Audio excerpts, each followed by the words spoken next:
First thing to note about grace as we come to the Old Testament is that grace is not what we might call an essential attribute of God.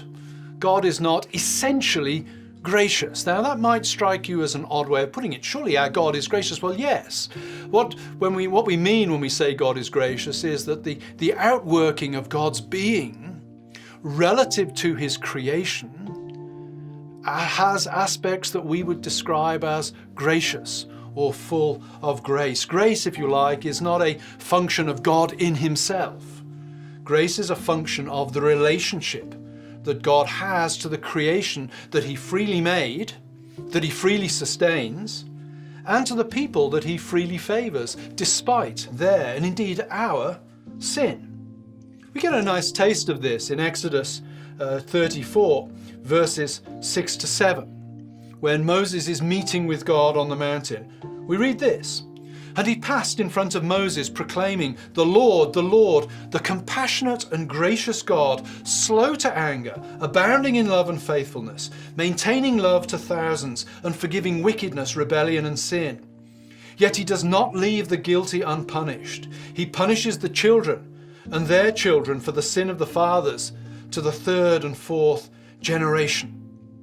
Notice what God says there as he passes before Moses. The Lord, the compassionate and gracious God, slow to anger, abounding in love and faithfulness.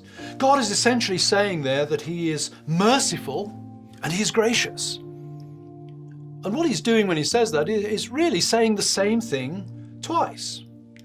God's grace is, in a sense, God's mercy. God's graciousness towards his people is demonstrated in his mercy towards his people. And that, of course, is an aspect of God's dealings with his people that we see again and again and again in the Old Testament. Think of Genesis. Go right back to the beginning. Think of Adam and Eve. When Adam and Eve fall, when they rebel against God, God allows them to live. He does not strike them dead, as he would have been rightly and justly entitled to do. He graciously, he mercifully allows them to live. Think of Jonah and Nineveh, the sinful city that God sends Jonah to as prophet, the city that comes to repentance. And God is gracious to Nineveh. He doesn't wipe it off the face of the earth, much to Jonah's disgust, because of course, as Jonah says, he knew that God was merciful and gracious and would not do it if they repented.